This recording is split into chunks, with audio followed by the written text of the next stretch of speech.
प्रधानमंत्री नरेंद्र मोदी महाराष्ट्र और हरियाणा में बीजेपी की सरकार बनाने के लिए कोई कोर कसर नहीं छोड़ रहे और प्रदेश में जबरदस्त चुनाव प्रचार में जुटे हुए हैं।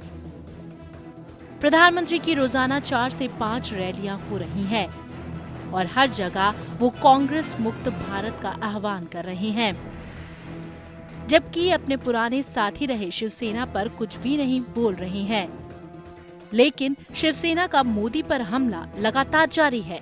बीजेपी से गठबंधन टूटने के पहले शिवसेना मोदी की तारीफों के पुल बांधते नहीं थक रही थी, लेकिन साथ छूटने के बाद मोदी पर हमले के बहाने ही खोजने में लगी रहती है। अब पाकिस्तान की नापाक हरकतों ने प्रधानमंत्री नरेंद्र मोदी की चुनौती और बढ़ा दी है। अमेरिकी दौरे के दौरान मोदी ने कश्मीर मुद्दे पर पाकिस्तान को दो टूक जवाब दिया था, जिसके बाद से ही पाकिस्तान ने भारतीय सीमा पर हमले में और तेजी कर दी। एक के बाद एक पाकिस्तानी सेना भारतीय चौकियों और रिहायशी इलाकों को अपना निशाना बना रही है। अब इस मुद्दे पर सियासत तेज हो गई है और कांग्रेस के साथ साथ शिवसेना को भी प्रधानमंत्री मोदी को घेरने का बड़ा मौका मिल गया है। अपने मुखपत्र सामना को मोदी पर हमले का अहम जरिया बना चुकी शिवसेना ने प्रधानमंत्री मोदी की भूमिका पर भी सवाल खड़े कर दिए। अब तक पाकिस्तान को मुंह तोड़ जवाब देते आ रहे मोदी पर शिवसेना पाकिस्तान के सामने नतमस्तक होने का आरोप लगा रही है। ऐसे में सवाल उठता है कि क्या पाकिस्तान को मुंह तोड़ जवाब देंगे मोदी? कब अपनी हरकतों से बाज आएगा पाकिस्तान? प्रधानमंत्री पर हमले जारी रखेगी शिवसेना?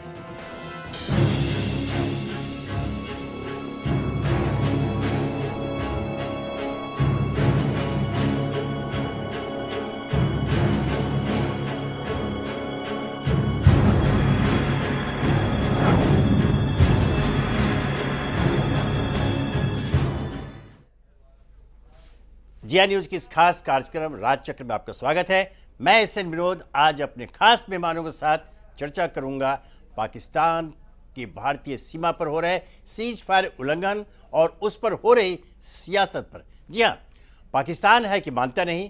केंद्र में नई सरकार बनने के बाद से ही भारत पाकिस्तान को अपनी आदतों से बाज आने की कई बार चेतावनी दे चुका है, लेकिन आदत से मजबूर पाकिस्तान पर इसका कोई असर पड़ता नहीं दिख रहा और भारतीय चौकियों पर पिछले कुछ दिनों से अपने हमले तेज कर दिए हैं।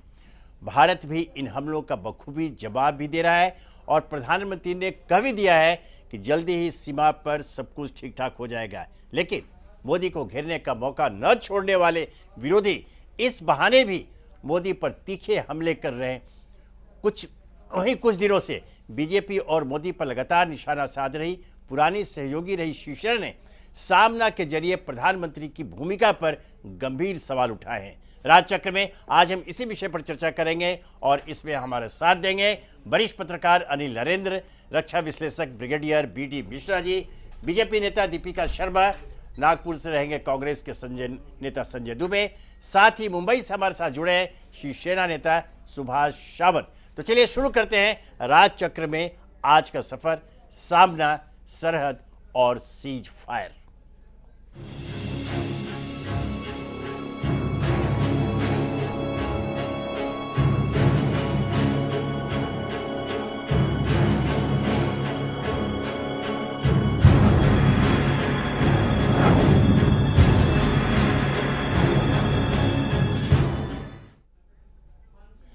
अपनी हरकतों से बाज न आते हुए पाकिस्तान लगातार भारतीय चौकियों को निशाना बना रहा है। प्रधानमंत्री मोदी पाकिस्तान को कई बार चेतावनी भी दे चुके हैं, लेकिन पाकिस्तान के भारतीय सीमाओं पर हमले के बहाने कांग्रेस के साथ साथ शिवसेना केंद्र सरकार पर निशाना साध रही है।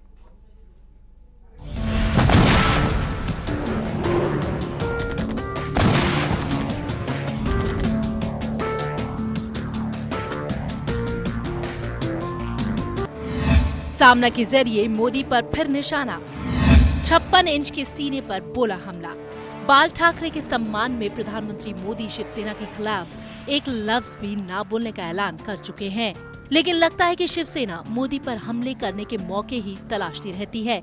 बयानों और सामना के जरिए मोदी पर रोजाना तीखे हमले कर रही शिवसेना ने अब पाकिस्तान के सीज फायर उल्लंघन को लेकर प्रधानमंत्री मोदी पर बड़ा बोल बोला है। मोदी पर महाराष्ट्र को बांटने का आरोप लगाने वाली शिवसेना ने अब मोदी के 56 इंच के सीने पर वार किया है। शिवसेना ने सामना में मोदी पर कटाक्ष करते हुए लिखा है कि प्रधानमंत्री मोदी को जम्मू कश्मीर में सीमा पार से हो रही गोलीबारी और पाकिस्तान के नापाक हरकतों को रोकने के लिए ध्यान लगाना चाहिए, न कि महाराष्ट्र के चुनाव पर। केंद्र सरकार के कठोर कदम नहीं उठाए जाने के चलते ही पाकिस्तान सीमा पर लगातार गोलीबारी कर रहा है। 56 इंच का सीना देश को बचा सकता है या नहीं, ये चर्चा का विषय है। लेकिन अगर आपके पास देश की रक्षा करने की इच्छा शक्ति है तो कोई भी देश की रक्षा कर सकता है। शिवसेना पाकिस्तान पर मुकाबला करने के लिए केंद्र सरकार पर साहस की कमी का आरोप लगा रही है। पाकिस्तान लगातार भारतीय चौकियों को अपना निशाना बना रहा है, जिसके बाद कांग्रेस के साथ साथ शिवसेना को भी प्रधानमंत्री मोदी पर हमला करने का मौका मिल गया है। जारी है पाक की नापाक हरकत, फिर किया सीज फायर का उल्लंघन, भारतीय चौकियों पर की गोलीबारी। पाकिस्तान ने अपनी नापाक हरकतों को जारी रखते हुए जम्मू कश्मीर में लगातार सीज फायर का उल्लंघन करते हुए भारतीय चौकियों को अपना निशाना बनाया है। पाकिस्तानी सैनिकों ने जम्मू कश्मीर में 192 किलोमीटर लंबी अंतर्राष्ट्रीय सीमा से लगने वाली 50 सुरक्षा चौकियों और 3 दर्जन रिहायशी इलाकों को निशाना बनाते हुए मंगलवार रात भर मोर्टार दागे और गोलीबारी की। इसमें 2 महिलाओं की मौत हो गई और 11 लोग घायल हो गए। पाकिस्तानी रेंजर्स ने संघर्ष विराम उल्लंघन को नए इलाकों तक फैलते हुए जम्मू, सांबा और कठुआ में सीमावर्ती चौकियों और गाँव को अपना निशाना बनाया।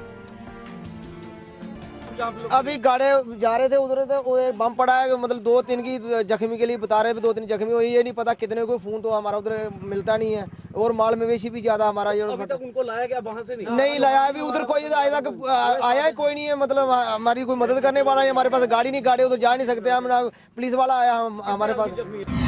पाकिस्तान की कई चौकियों को किया बर्बाद, पाक को जवाब देने के लिए बनी रणनीति। बॉर्डर पर सेना को दी गई खुली छूट। पाकिस्तान की ओर से सीमा पर हो रही गोलीबारी का भारतीय सेना भी जबरदस्त तरीके से जवाब दे रही है। भारत ने पाकिस्तान की कई चौकियों को बर्बाद कर दिया है। उधर से भी फायरिंग हो रही है, हमारी तरफ से फायरिंग हो रही है और हम ज्यादा तगड़ा जवाब दे रहे हैं, अभी मैं ये कह सकता हूँ। पाकिस्तान की नापाक हरकतों पर लगाम कसने के लिए भारत ने भी कमर कस ली है और पाकिस्तानी सैनिकों को मुंह तोड़ जवाब देने के लिए सीमा पर सेना को खुली छूट दे दी गई है और पड़ोसी मुल्क से निपटने के लिए NSA को जिम्मेदारी सौंपी गई है।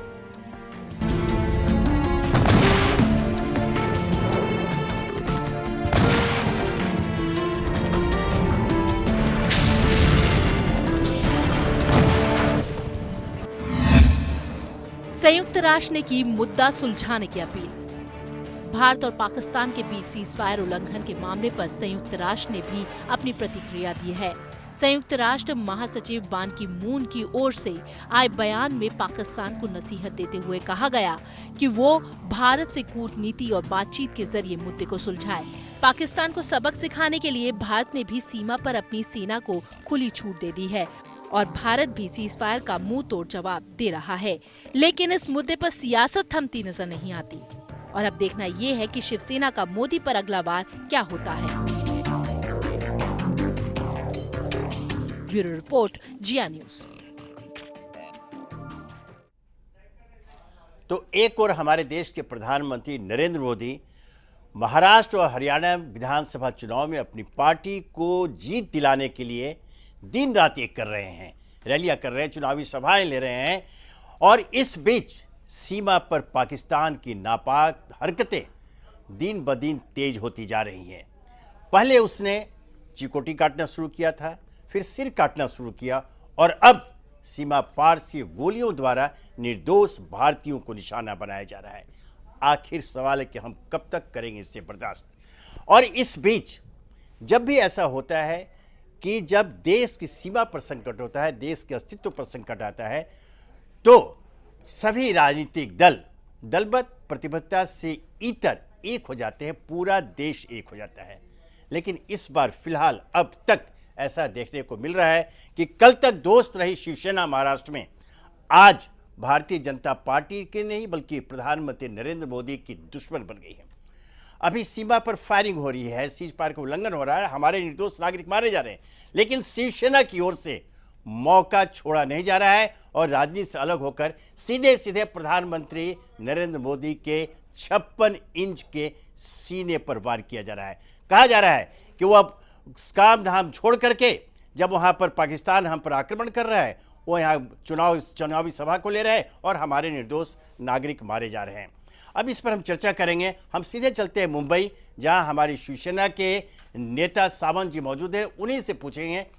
सावंत जी, अक्सर देखा कि जब भी सीमा पर संकट आता है, देश पर संकट आता है, तो पूरा देश एक हो जाता है। हमेशा देखा गया है, बल्कि एक बार तो ऐसा हुआ था 1971 के चुनाव देखा होगा पाकिस्तान के साथ ही युद्ध में, जब तत्कालीन अटल बिहारी वाजपेयी ने तत्कालीन प्रधानमंत्री इंदिरा गांधी की तुलना दुर्गा से कर दी थी। मतलब इतना जोश था भारतीयता को लेकर और भारत को लेकर के।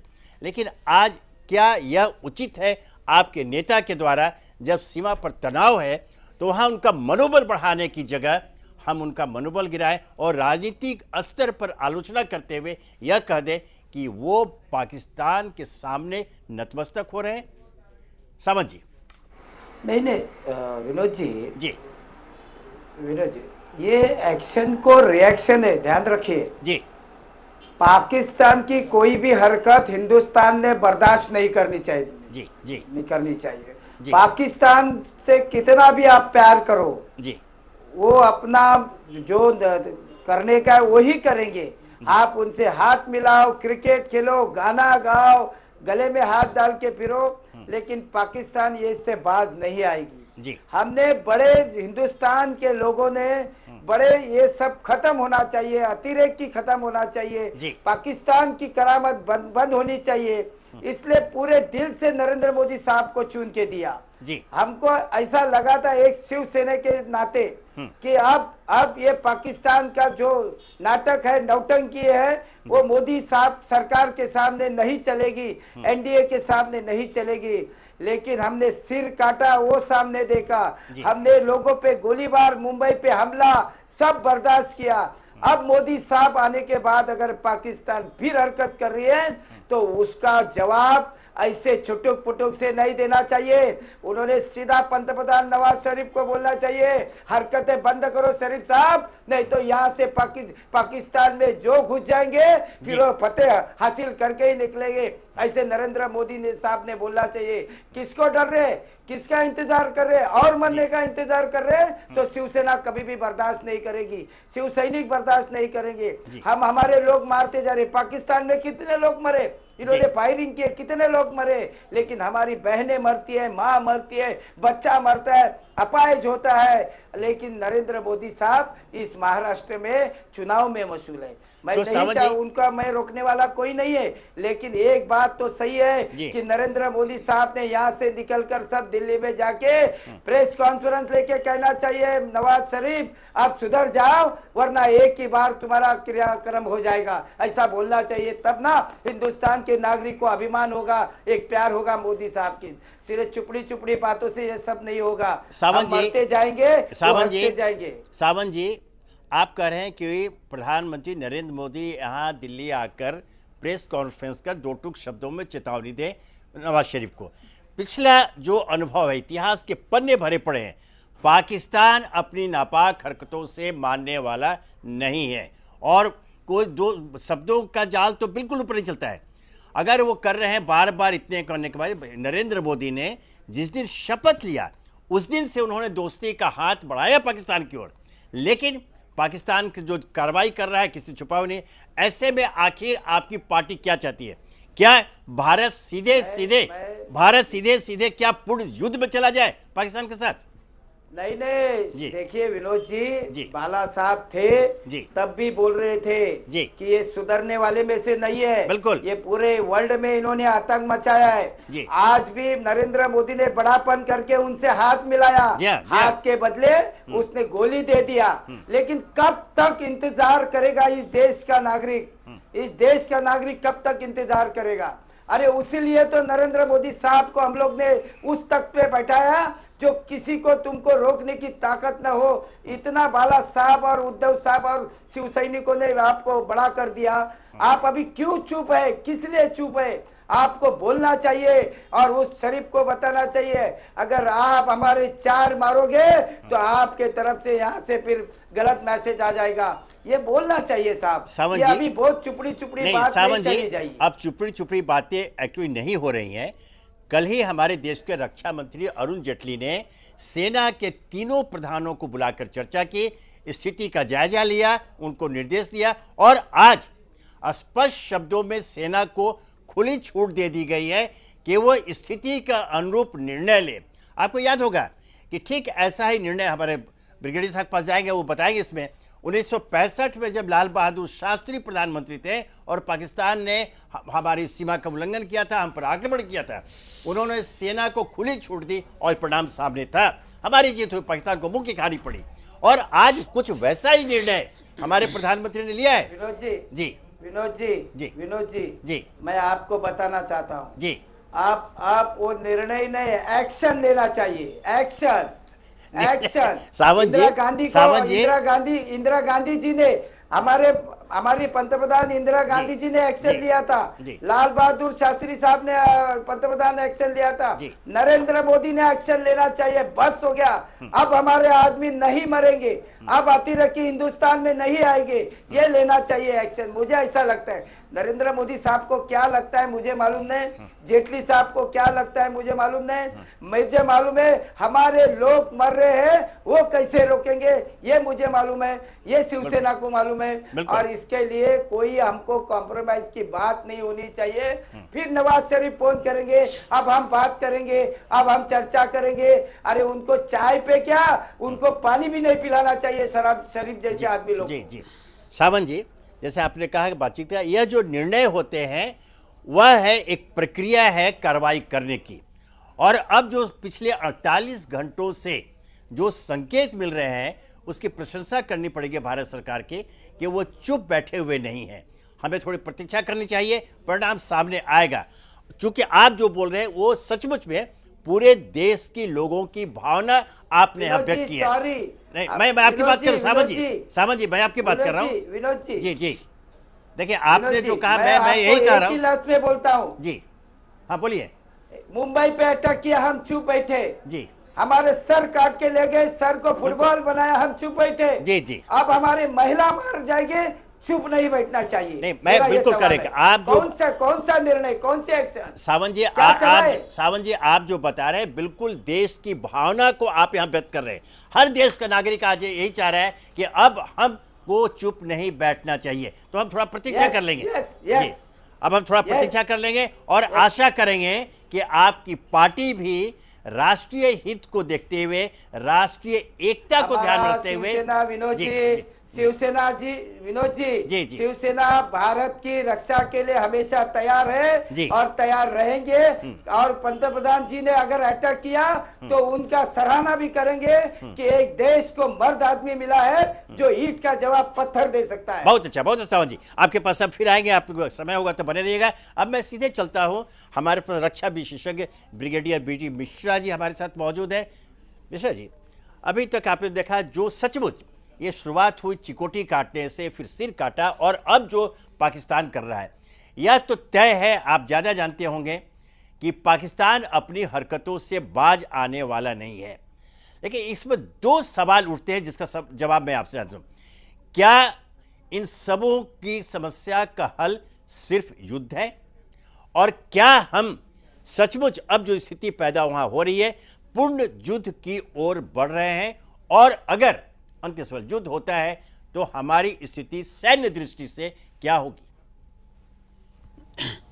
मैं ये पूरे कार्रवाई को एक दूसरे तरीके से देखता हूं। जी जी, देखिए, पाकिस्तान में जी पाकिस्तान की आर्मी, वहां के जो भी विदेश नीति है या विदेश के साथ कुछ करना है, 3 कंट्रीज के साथ, वहाँ का जो इलेक्टेड प्राइम मिनिस्टर है उसको पाकिस्तान से रावलपिंडी से, इस्लामाबाद को रावलपिंडी से परमिशन लेनी पड़ती है कि हम अमेरिका के साथ क्या करें, इंडिया के साथ क्या करें, अफगानिस्तान के साथ क्या करें।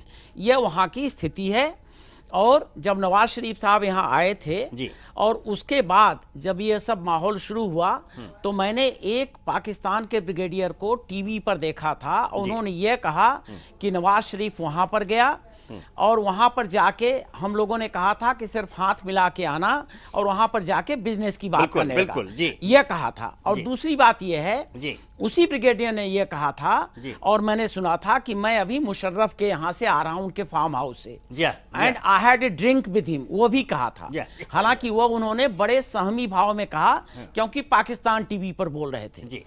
तो उनका जो कहना था वो ये था कि Nawaz Sharif is non entity, Nawaz Sharif के कोई मायने नहीं है। मैं दो बातें कहना चाहूंगा। पहली बात तो यह है कि पाकिस्तान की आर्मी, पाकिस्तान एज सच इस बात से बहुत ही आतंकित है कि यहां पर एक सबल और एक मजबूत नेतृत्व आया है जी। और इस बात को पहले दिन से ही समझ गए हैं। समझे तब हैं जबकि चाइनीज इंट्रूजन हुआ, वहां के जो प्रेसिडेंट हैं जीपिंग वो आए और पहली बार इंडिया ने चाइनीज के खिलाफ 3 बटालियन को मूव किया था and they were position eyeball to eyeball contact, इसमें पोजीशन हुए थे। वहां से इनको मैसेज मिला और इन्होंने ये कहा कि आज के दिन में इंडिया को इस डिस्टेबलाइज करने के लिए जो सबसे अच्छा मौका है वो आज का है, क्योंकि यहाँ पर 2 जगह इलेक्शन हो रहे हैं। वो इलेक्शन हो रहे हैं हरियाणा जो कि दिल्ली से लगा हुआ है और महाराष्ट्र जो कि यहाँ की एक इकोनॉमिक कैपिटल है। और इसमें अगर मोदी जी को सफलता नहीं मिलेगी, मोदी विल बी बिल्कुल हतोत्साह हो जाएंगे। ये उनका एम है और मुझे बड़ा अफसोस के साथ ये कहना पड़ रहा है कि इस एम में वह सफल हो गए हैं, क्योंकि जितना हम सुन रहे हैं मोदी जी का विरोध उसी तरीके से हो रहा है जैसा कि किसी भी समय कोई भी विरोधी पार्टी कर रहे हैं। लेकिन एक बात पर उनको जो मुंह पर थप्पड़ लग रहा है वो वहां की आर्मी ने कभी एक्सपेक्ट नहीं किया था। उनको कभी भी भरोसा नहीं था कि उनके मुंह पर थप्पड़ लगेगा। मैं आपको एक बात बताना चाहता हूं। मैं 1962 वार में मैं चुम्बी वैली में I was a company commander. उस वक्त जो हमारी कंडीशन थी, जैसे हम लोगों को ऑपरेट करना था और जो हमको कोई वार्निंग इतना नहीं थी, उससे हमको बड़े धक्के लगे थे। चाइनीज ने जब हमारी पोजीशन पर अटैक किया तो उन्होंने हिंदी चीनी भाई भाई का नारा ये लगा के अटैक किया था। लेकिन जब मैं 1978 में बटालियन कमांड कर रहा था लाइन ऑफ एक्चुअल कंट्रोल में पुंछ में, तो मेरी 9 पोजीशनें जो थी, 9 पिकेट वो नीची जगह पर थे, 8 हमारे ऊपर थे और जो हमारे ऊपर वाले पिकेट थे उनसे हम डोमिनेट उनको करते थे, पाकिस्तानी 9 को हमारे डोमिनेट करते थे। वहां पर जो मैंने एक प्रिंसिपल फॉलो किया था कि हम 8 पर जहां हम डोमिनेट कर रहे हैं वहां पर हम इतना अपना माहौल बनाए रखेंगे कि 9 हमारी डोमिनेट न हो। मोदी जी की आज की पॉलिसी ये है कि हम डोमिनेट करेंगे। पहली बार इंडियन आर्मी के हिस्ट्री में कश्मीर में मैं 60 में आई गॉट कमीशन। पहली बार इंडियन आर्मी को लाइन ऑफ एक्चुअल कंट्रोल और पाकिस्तान बॉर्डर पर और चाइनीज बॉर्डर पर यह ऑर्डर मिला है कि you must retaliate, you must give reply, you should not withdraw, you should not put your head down. ये ऑर्डर पहली बार मिला है। लेकिन अफसोस के साथ मुझे यह कहना पड़ता है कि जब माहौल ये है और मोदी जी का ये ऑर्डर है, क्योंकि देखिए हर दिन राजनाथ सिंह जी का स्टेटमेंट आ रहा है, अरुण जेटली जी का स्टेटमेंट आ रहा है। मैं समझता हूं कि वार के 4 स्टेजेस होते हैं। पहला स्टेज होता है infiltration, second low intensity warfare, third conventional warfare और जो थ्रेशोल्ड ऊपर होता है जहां पर 2 न्यूक्लियर वेपन स्टेट है तो होता है न्यूक्लियर वार। न्यूक्लियर वार मैं समझता हूं कि आज के दिन में पाकिस्तान तो खैर दिस ए फेल्ड स्टेट, इनका कोई भरोसा नहीं है, लेकिन वो ये जानते हैं कि अगर न्यूक्लियर वारफेयर पर वो करेंगे भारत तो सरवाइव करेगा but they will not survive. तो वो थ्रेशोल्ड मेरे ख्याल से क्रॉस नहीं होगा। लेकिन आज के दिन में मैं ये समझता हूं कि जो रिटेलिएशन हमारे तरफ से हो रहे हैं ये रिटेलिएशन पाकिस्तान के हुकूमत पर और पाकिस्तान के आर्मी पर काफ़ी दबाव डालेंगे और हमको ये चाहिए कि जो ये पॉलिसी चल रही इसको हम सपोर्ट करें and we must continue with the same policy. उसी पॉलिसी को हम कंटिन्यू करें जो आज चल रही है। और एक बात मैं और कहना चाहूंगा, पाकिस्तान की आर्मी हमेशा, मैं 65 वार में सियालकोट सेक्टर में था और 71 में बांग्लादेश में था, हमेशा जब वो विड्रॉ करते हैं तो इतना तेज भागते हैं कि उनको कोई रोकने वाला नहीं है। अच्छा। मैं समझता हूं कंडीशन आने वाली है, लेकिन भगवान के लिए, हिंदुस्तान के लिए, भारतवर्ष के लिए, अपनी मातृभूमि के लिए हम कम से कम अपने देश में और अपने नेता से तो आज न लड़ें। कम से कम इतनी तो हम सहूलियत अपने देश के लिए, भारत के निष्ठा के लिए और पैट्रियाटिज्म के लिए, मातृभूमि के लिए कम से कम ये तो मेंटेन करें कि जब लड़ाई हो रही है तो हम अपने नेता को ये न कहें कि आप क्या कर रहे हो, जबकि वो अच्छा कर रहे हैं। जी हाँ, बहुत बहुत धन्यवाद। आपके पास मैं फिर आऊंगा ब्रिगेडियर साहब। अब मैं सीधे नागपुर चलता हूँ, जहाँ हमारे कांग्रेस के तरफ संजय दुबे जी मौजूद हैं। संजय जी, अभी जो कुछ सीमा पर हो रहा है, भारत के ऊपर एक तरह से छद्म युद्ध छेड़ रखा है पाकिस्तान ने, और अब तो खुल करके गोलीबारी करके हमारे निर्दोष नागरिकों को मार रहा है।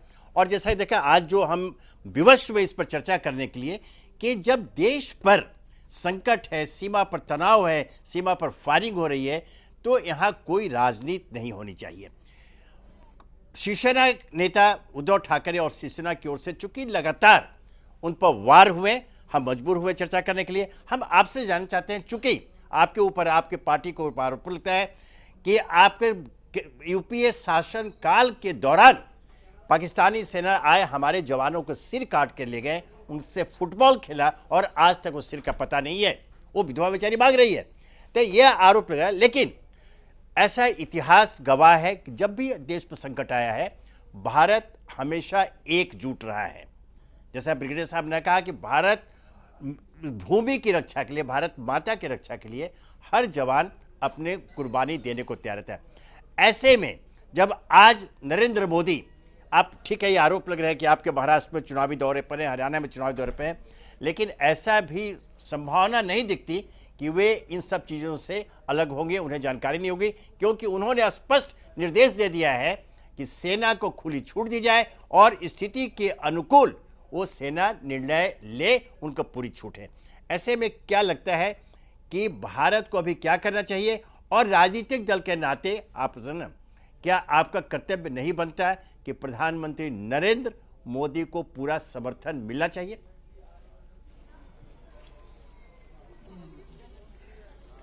देखिए विनोद जी, जब इस देश के सुरक्षा की बात आती है जी, पूरा देश एकजुट होकर, चाहे वो पाकिस्तान हो, चाहे वो चाइना हो, जब भारत के सुरक्षा की बात आती है तो देश का हर नागरिक, हर नेता, हर पार्टी ने इकट्ठा होकर उस चीज का कड़ा मुकाबला करना चाहिए। इसका पक्षधर मैं कांग्रेस पार्टी की तरफ से हूँ।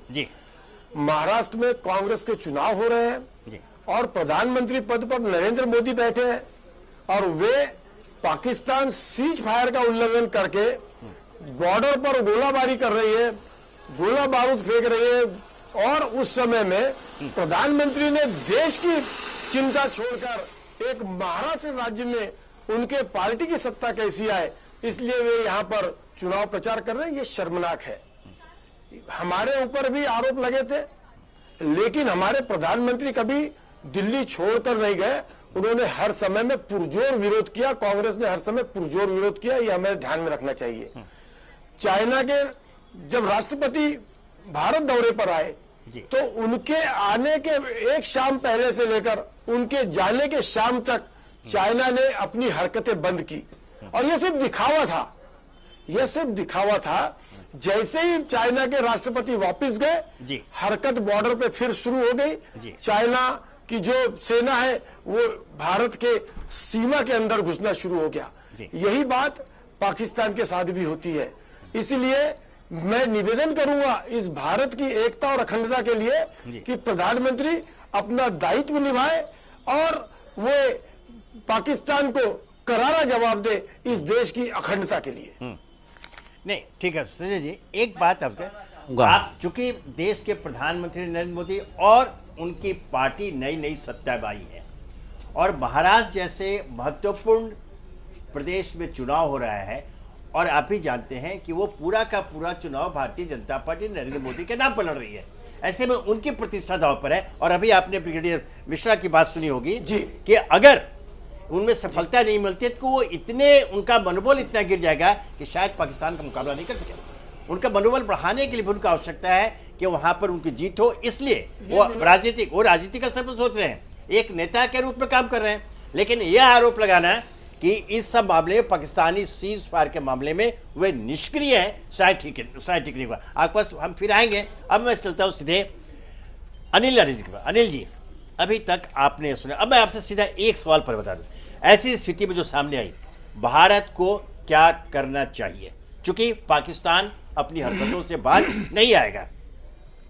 देखिए विनोद जी, जी सबसे पहली बात मेरी अपनी ऑब्जर्वेशन तो ये है जी कि ये जो बॉर्डर पर जो एक्टिविटीज़ हो रही हैं जी, ये बहुत ज़्यादा एस्केलेट नहीं होंगी। अच्छा, क्योंकि इसके पीछे ये है कि पिछले 10 साल से पाकिस्तान फायर करता था, हम सरसरी तौर पर उसका जवाब देते थे। पहली दफ़ा हमारी फोर्सेस ने पाकिस्तान के घर पर वार किया है। हम अपने मीडिया में जो आता है उसे देखते हैं। आज मैं पाकिस्तान मीडिया में क्या छप रहा है उसको देख के आया। अच्छा, हाँ, जी सियालकोट सेक्टर में जी हमारी आर्मी ने उनको काफ़ी नुकसान पहुंचाया है, जी, सैनिकों में भी और सिविलियंस में भी।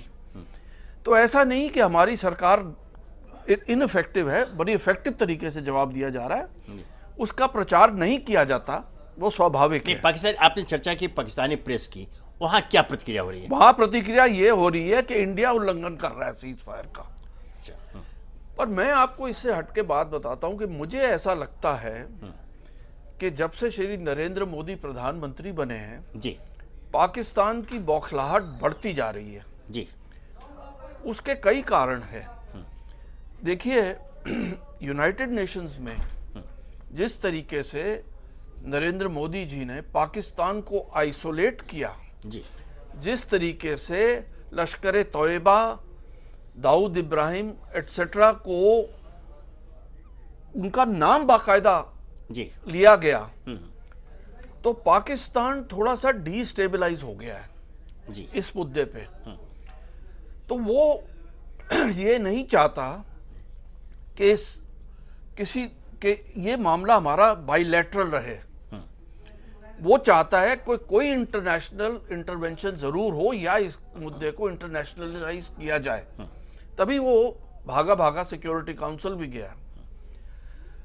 जहां तक नवाज शरीफ का सवाल है, नवाज शरीफ तो अपने घर में भी सुरक्षित नहीं है, उनको तो आर्मी की प्रोटेक्शन चाहिए होती है।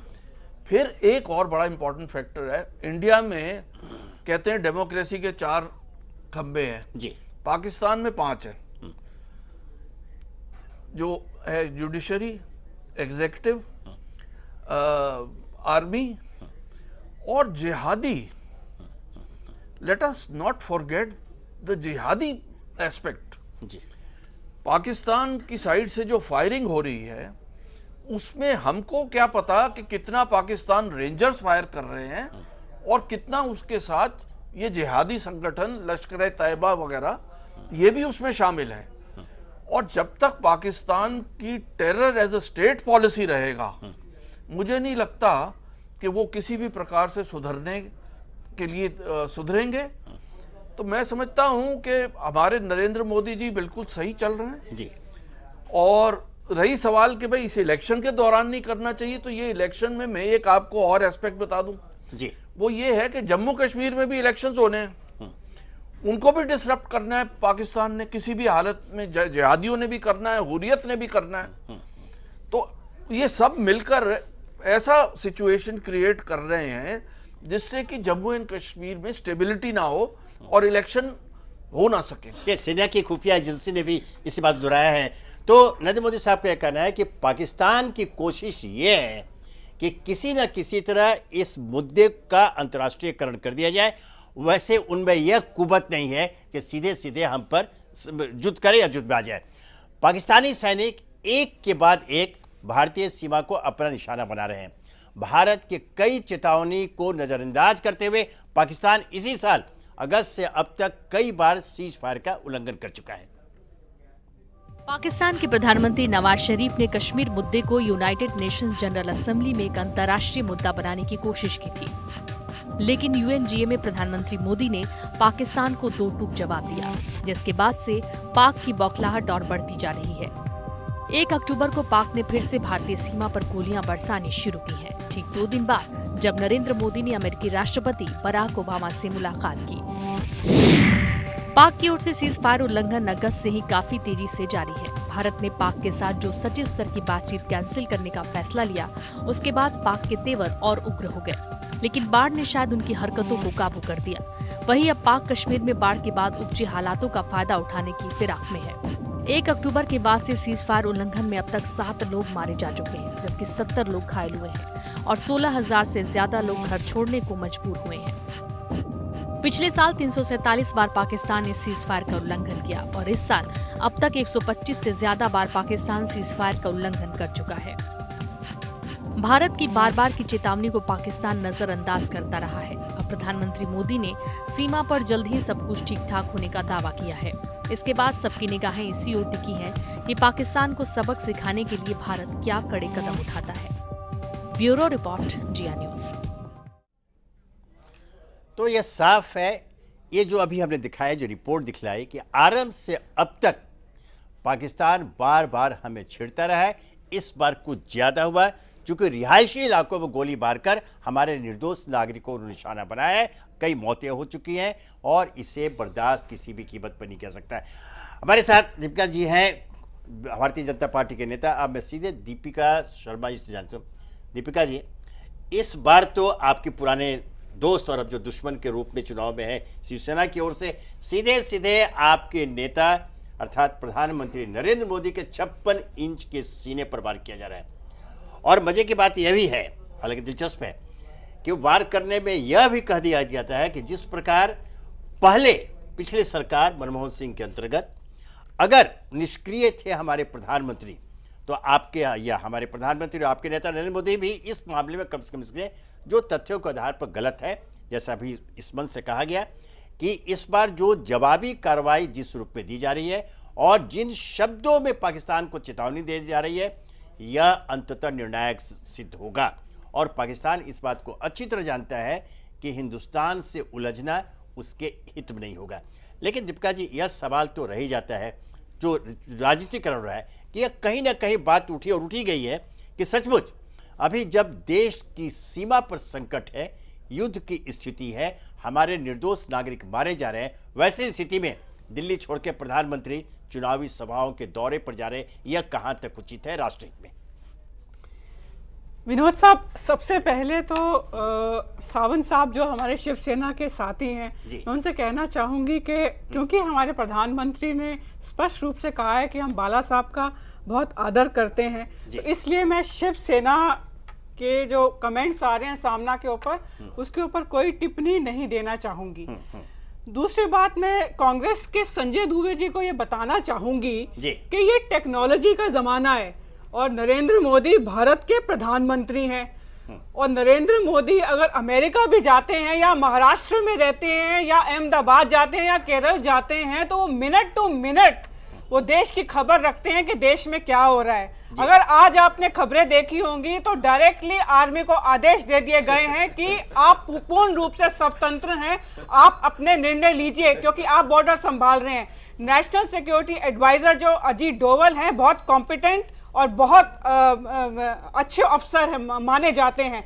और आज होम मिनिस्ट्री ने एक रिव्यू मीटिंग की है, हमारे गृह मंत्री बॉर्डर तक गए हैं, आज पीएमओ से जितेंद्र सिंह वहां गए, होम सेक्रेटरी वहां गए। आज मैं केवल सब पार्टियों को कहना चाहती हूं कि इस कृपया करके ये जो समय है, ये देश के ऊपर, बॉर्डर के ऊपर एक संकट का समय है, इसको राजनीतिकरण, पॉलिटिसाइज आप मत कीजिए। आपको केवल इस बात का भय है कि नरेंद्र मोदी क्योंकि महाराष्ट्र में रैली कर रहे हैं और देश के बहुत पॉपुलर और डिसिसिव नेता हैं, तो कहीं महाराष्ट्र में भाजपा को पूर्ण बहुमत ना मिल जाए, केवल आपको इस बात का डर है। लेकिन आपको ये मॉरल निर्णय, ये नैतिक निर्णय करना पड़ेगा कि देश के ऊपर संकट है और इस संकट के ऊपर आप बजाय एकजुट होने के आपको अपना इस समय राजनीतिक अस्तित्व याद आ रहा है। देखिए संजय दुबे जी, आपकी सरकार यूपीए सरकार 10 साल तक थी। सुनिए देखिए, मैं आपके बीच में नहीं आई। सावंत साहब, मैं आपके बीच में नहीं आई। आपको समय देंगे, आपके पास आएंगे। मैं आपके बीच में बिल्कुल भी नहीं आई। आपके पास आएंगे। मैं आपके बीच में बिल्कुल भी नहीं आई। यूपीए सरकार ने 10 साल तक इस देश पे राज किया। ये यूपीए की ही नीतियों का नतीजा है कि पाकिस्तान की हिम्मतें इतनी बड़ी हैं। आज पहली बार भारत को ये महसूस हो रहा है और भारत की जनता को एक उपयुक्त जवाब, एक निर्णायक जवाब दिया जा रहा है। और भारत की जनता ये भी जानती है कि अगर पाकिस्तान ने अपनी गतिविधियां नहीं रोकी तो यही स्थिति एक पूर्ण युद्ध ले सकती है, जिसका डिफेंस रिव्यू जो मिनिस्ट्री ऑफ होम अफेयर्स और एनएसए ने आज शाम को ही किया है। तो मैं आपको ये बात बताना चाहूंगी कि भारत पूर्ण रूप से सक्षम है। अगर नरेंद्र मोदी महाराष्ट्र में रैलीज भी कर रहे हैं तो मिनट टू मिनट उनको खबर है कि बॉर्डर पे क्या हो रहा है, हमारी फौजें किस तरीके से तैयार हैं। और आपको इस बात में चिंता करने की जरूरत नहीं है, क्योंकि आपकी सरकार ने जब वो शासन में थी तो जिस प्रकार से चाइना के इंकर्शन को कहा कि जी वो तो आपकी चीख के ऊपर एक मॉल है, एक ब्यूटी स्पॉट है। और पाकिस्तान के इंकर्शन में मनमोहन सिंह तो दिल्ली में ही हर समय रहते थे, लेकिन दिल्ली में रहते हुए उन्होंने क्या जवाब दिया? जब भी पाकिस्तान ने सीज फायर वायलेशन करी तो भारत ने यही कहा, थोड़ा सा जवाब दिया, उसके बाद कहा आइए बातचीत पे बैठते हैं, आइए कम से कम सबसे पहले हमने बातचीत की पहल की, गुडविल बनाने की कोशिश की, लेकिन पाकिस्तान जब बाज नहीं आया तो हमने उसको उपयुक्त अब जवाब देना शुरू किया। 2 दिन से आप देख रहे हैं और जिस प्रकार से पाकिस्तान डरा हुआ है, उसने अपनी मीडिया को सप्रेस करने की कोशिश की है। जिस तरीके से 15 सिविलियंस वहां मारे गए हैं और गोलाबारी हो रही है वहां पे, मैं ये समझती हूँ जैसा ब्रिगेडियर साहब ने कहा है कि 1 या 2 या 4 दिन लगेंगे, पाकिस्तानी सेना भाग जाएगी वहां से।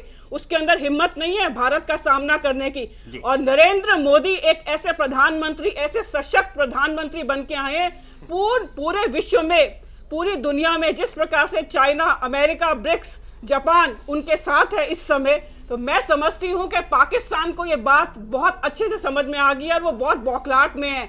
देश नरेंद्र मोदी के हाथ में बहुत सुरक्षित है। नरेंद्र मोदी महाराष्ट्र में हो या यूएसए में हो, बॉर्डर के ऊपर। अभी दीपिका जी ये बताइए कि अभी क्या करना चाहिए सीमा की स्थिति देखते हुए? देखिए विनोद साहब, जैसे कि आपको पता है कि आज मिनिस्ट्री ऑफ होम अफेयर्स की रिव्यू मीटिंग हुई है और एनएसए को पूरे ऑर्डर्स दे दिए गए हैं कि और आर्मी को पूर्ण रूप से इंडिपेंडेंस दे दी गई है। अगर पाकिस्तान रुकता नहीं है तो मेरे को कहने में ये बिल्कुल भी वो नहीं है, इसमें 2 राय नहीं है कि अगर पाकिस्तान नहीं माना तो उसको उपयुक्त जवाब मिलेगा। और हो सकता है कि ये युद्ध जो है पूर्ण युद्ध की तरफ चला जाए। और जिस तरीके से पाकिस्तान की हालत हुई 3 युद्धों में और कारगिल में, हो सकता है कि इस बार पाकिस्तान का अस्तित्व ही मिट जाए। संजय जी कुछ आप बोल रहे थे, बोलेंगे? वो क्या बोलेंगे? नहीं संजय जी। विनोद जी, सबसे पहले मैं एक बात आपके इस चैनल के माध्यम से बोलना चाहूंगा कि हम लोग चैनल पे बैठे हुए हैं और ये सभ्यता के रूप में कोई भी किसी को भी ये खबरदार वगैरह शब्दों का उपयोग ना करे तो मुझे लगता है कि बहुत अच्छी बात होगी। सभ्यता का परिचय दे, पहली बात। सभ्यता का परिचय, संजय जी सभ्यता की बात भारतीय जनता पार्टी के जो भी लोग होते हैं, भारतीय जनता पार्टी के जो लोग होते हैं, ये बड़ी लच्छेदार भाषा का उपयोग करते हैं। और नरेंद्र मोदी जी ने लोकसभा चुनाव के पहले बड़ी अच्छी लच्छेदार भाषा का उपयोग किया और इस देश की जनता को बेवकूफ बनाया। सत्ता में आए, बताइए आप मुझे, संजय जी 10 साल आपने बनाया भारत की जनता को। हमारी भारतीय जनता पार्टी की बेवकूफ तो संजय साहब आपकी पार्टी ने बनाए 10 साल तक भारत को। अब मुझे बोलने दीजिए। जब आपने मुझे कहा कि मैं आपके बीच में नहीं बोल रही हूँ तो मैं शांत हो गया। अभी आप मुझे मेरा पक्ष रखने दीजिए। आप बोलिए, समय कम है संजय जी, जल्दी बोलिए। मुझे भी तो मेरी बात रखने दीजिए। आप आप ही बोलिए। आपको तो 10 साल मिले अपनी बात रखने को, जो भारत की हालत आपने पहुंचा दी है। मेरा ये कहना है कि ये जो कह रहे हैं, मैं आपको एक बात बता दूं कि क्या नरेंद्र मोदी जी अब महाराष्ट्र के मुख्यमंत्री बनना चाहते हैं? मुझे एक सज्जन ने सवाल किया, कि लोकसभा के चुनाव में नरेंद्र मोदी जी ने सवाल किया था कि नरेंद्र मोदी का साथ दीजिए। आज महाराष्ट्र में जगह जगह बड़े बड़े होर्डिंग लगे हुए कि महाराष्ट्र के चुनाव में नरेंद्र मोदी जी का साथ दीजिए। क्या वो प्रधानमंत्री का पद छोड़कर महाराष्ट्र के मुख्यमंत्री पद पर आरूढ़ होना चाहते हैं? अभी हम लोग दूसरे विषय पे बात कर रहे हैं। महाराष्ट्र में आप किस चीज को कहाँ जोड़ रहे हैं? नहीं दुबे जी अभी हम बहुत गंभीर विषय पर चर्चा कर रहे हैं। अभी हम लोग राज्य वही तो दुखद है कि हम राज्य से बात कर रही है आप। चलिए अब चूंकि समय का अभाव है, अब एक आखिरी सवाल, हम देश की बात करें, बिल्कुल की बात करें। अब मैं अब सीधे चलता हूँ एक बार फिर ब्रिगेडियर मिश्रा जी के पास। तो जी यह मामला, जैसे आप भी इस बात को मानते हैं कि पाकिस्तान उतना सक्षम नहीं है कि हमसे युद्ध कर सके, लेकिन ये लगभग 7 दशक होने जा रहे हैं।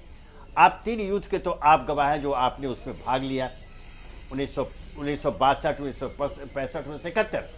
लेकिन अब उसके बावजूद पाकिस्तान, जैसा आपने कहा कि वहाँ का जो डेमोक्रेसी, वहाँ का प्राइम मिनिस्टर नॉन एंटिटी होता है, सेना का हाथ सब कुछ है। तो अगर ऐसा कुछ है तो फिर आखिर हिंदुस्तान क्या करे? अनंत काल तक इस मुद्दे को, इस विषय को इसी तरह अनरिजॉल्व छोड़ दे और हर शासन काल में जो भी सरकारें हमारे हैं उसे ऐसी स्थिति का सामना करना पड़े? तो आखिर भारत को क्या करना चाहिए, कौन सा कदम उठाना चाहिए ताकि इस विवाद का अस्थायी हल निकल जाए? आपको मैं 2 बातें बताना चाहूँगा।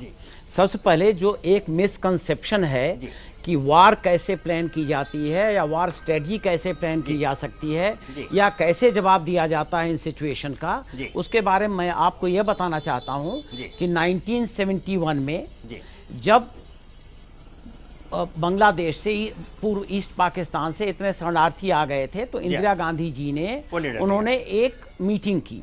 उसमें उस मीटिंग में उनकी पूरी कैबिनेट बैठी हुई थी और उस वक्त हमारे सेना के चीफ जनरल मानिक शाह थे जो बाद में फील्ड मार्शल प्रमोट हुए थे। जब पूरी कैबिनेट बैठी थी और ये तीनों सेना के चीफ जब वहां पर गए तो इंदिरा गांधी, ये फील्ड मार्शल मानिक शाह ने खुद हम लोगों को बताया था, मैं इंस्ट्रक्टर था स्टाफ कॉलेज विलिंगटन में, वहां वो आए थे, उन्होंने खुद कहा। तो जब ये घुसे वहां पर उस कॉन्फ्रेंस में तो इंदिरा गांधी जी ने यह कहा कि मानिक शाह आप कब ईस्ट पाकिस्तान को अटैक कर सकते हैं? उनका आंसर था madam I can not attack. वो बिल्कुल लाल हो गई, वो वैसे सफ़ेद उनका रंग था, वो तो बहुत पर्सनैलिटी थी, बिल्कुल लाल हो गई और उन्होंने ये कहा कि क्यों, फौज किस लिए है? उन्होंने कहा मेरी तैयारी नहीं है। उन्होंने कहा क्या तैयारी नहीं है? उन्होंने कहा कि हमारी टैंक की डिफिशिएंसी है, गन की डिफिशिएंसी है, तमाम उन्होंने बताया। इंदिरा गांधी ने उस वक्त कहा कि ये मीटिंग हम अभी क्लोज कर रहे हैं, 4 बजे मिलेंगे। जब मीटिंग के बाहर जनरल मानिक शाह आ रहे थे तो 2 चीफ लोगों ने उनको कहा बाय बाय, 4 बजे कोई और चीफ आएगा। लेकिन जब 4 बजे मीटिंग हुई तो यही फिर वापस गए। इंदिरा गांधी ने 5 सेंटेंस कहे।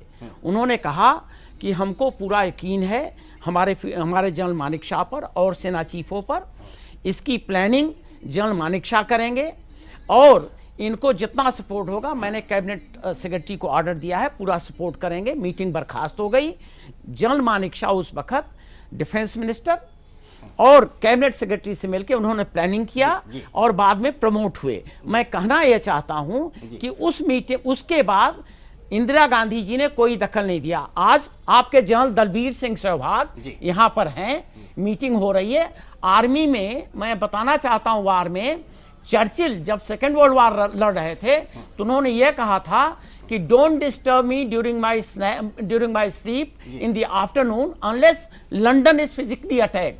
तो प्लानिंग ऐसी होती है और लीडर सिर्फ कॉन्फिडेंस देता है और सपोर्ट देता है। हम लोगों को इस बात पर नहीं जाना चाहिए कि लीडर वहां पर एक छड़ी लेकर बैठा रहे। बिल्कुल सही, बड़ी सिखाई जो साथ सारे कि दृढ़ राजनीतिक इच्छा शक्ति अगर है तो किसी भी रुख का सामना हम करके अपने को विजय हासिल कर सकते हैं। यह 1965 में लाल बहादुर शास्त्री ने दिखा दिया था, 1971 में इंदिरा गांधी ने दिखाया और अब हम यह मान कर चल सकते हैं कि नरेंद्र मोदी के रूप में जो प्रधानमंत्री देश को भी मिला है उसमें वह दृढ़ इच्छा शक्ति मौजूद है। और अगर 56 इंच के सीने की बात होती है तो शायद वो दिखला देंगे कि पाकिस्तान अगर अपनी हरकतों से बाज नहीं आता है तो हिंदुस्तान अब और बर्दाश्त करने की स्थिति में नहीं है। तो आज हम इस चर्चा को ही विराम देते हैं। कल हम फिर मिलेंगे राजचक्र में यहीं इसी वक्त अपने नए मेहमानों के साथ नए विषय पर। तब तक आप सबके लिए अनिल जी आपका बहुत बहुत धन्यवाद, दीपिका जी आपका धन्यवाद, बिगड़ी जी आपका धन्यवाद, संजय दुबे जी आपका भी बहुत बहुत धन्यवाद और सुभाष सावंत जी शिवसेना उनका भी बहुत धन्यवाद। मुझे इजाज़त दीजिए कल तक के लिए। नमस्कार, धन्यवाद।